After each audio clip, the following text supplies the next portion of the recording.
Nagaan siniif haa ta'u akkam jirtu hordoftoota koo akkam jirtu nagaa keessanii fayyuma keessanii baga jiraattanii siniin jedha. Ani akkoon keessan sinii dhufeen jira. Akkam jirtu naguun keessanii fayyaa kootii galanni waaqaaf haa ta'u nagaan qaba. Egaa baga nagaa taatanii baga fayyaa keessan naa taatanii siniin jedha. Obboloonni gola madaamii jirtanii faaxeewwan gola madaamii akkasuma maammadoon illee akkam jirtu fayyuma keessanii warri biyya keessa jirtan warri biyya alaa keessa jirtanii nagaan siniif haa ta'u siniin jedha. Jirtu miti ani akkoon keessan jira dhugaa waaqaa galanni waaqaaf haa ta'u. Akkoon keessan siniif jira. Egaa akkoon keessanii addis jammaariidha jechuudha. Yuutuubara addis jammaariidha.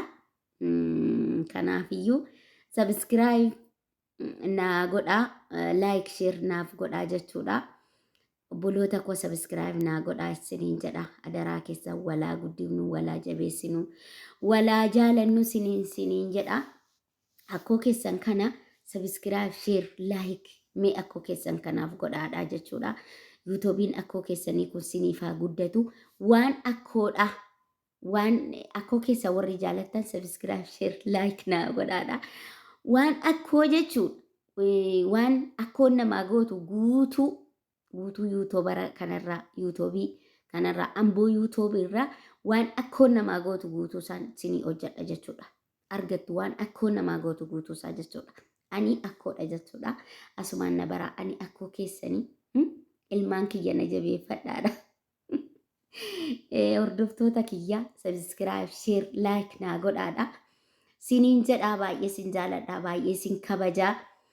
Asumaanii waan tokko gorsa tokko sin gorsuu dhufe eenyu ati kan nu gorsitu maali ati kan nu gorsitu naan jechuu dandeessu. Ani eenyumayyuu miti namuma akka keessaniiti. Egaa namni kuni namoota bu'aa bayii hedduu dabarsee fi namootuma waanuma xiqqoo irratti illee haaree abdii kututu jira. Kanaafi ani immoo akkoon keessa sana keessa kan waan meeqaan kasalooftedha akkoon keessan kun jechuudha.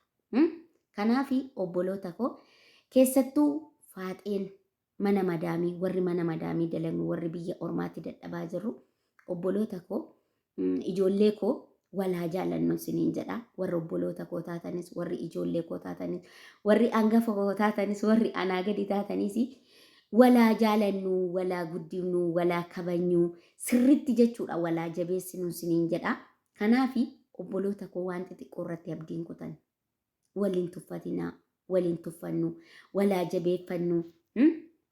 walaa jabeeffannu siniin jedha. Nuti yoo wal jabeeffanne malee yoo walii irkoo taane malee yoo waliif jabina taane malee yoo waliif walii keenyaan walutumne malee fira tokkoyyuu hin qabnu. Haati keenyayyuu abbaan keenyayyuu fira keenya miti obboloota koo. Nuti wal jabeessuu qabnaa wal utubuu qabnaa wal gorfachuu qabnaa waan hundumaa irratti wal jabeessuu qabna jechuudha nuti. Yoo nuti waliin jabeessine namni nu jabeessuu hin jiru.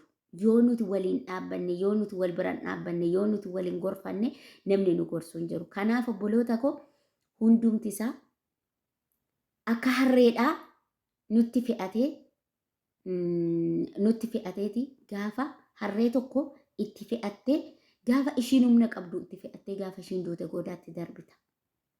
Nuti ijoolleen biyya ambaa gaafa nuti humna qabnu gaafa nuti malkee qabnu gaafa nuti fayyaa qabnu akka sanatti nutti fe'ataniit akka sanatti nurraa oolaniit gaafa nuti immoo rakkanne gaafa nuti waan of harkaa waa tokko dhabnu akka wanti keenyarraa waa dhabnu waa ol keewwachuu dhabnu harka namaatti deebine akka sanatti akka harree sanatti baasanii nu gatu jechuudha.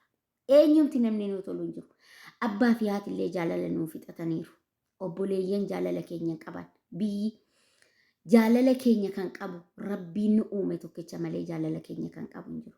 Kanaaf yaa obboloota koo adaraa keessan jechuudha. Ofiin dagatinaa ofiin gatinaan siniin jedha. Amma barbaadeyyuu yoo ta'e harka tokko yoo namaa goone harka lama ofii godhachuu qabna.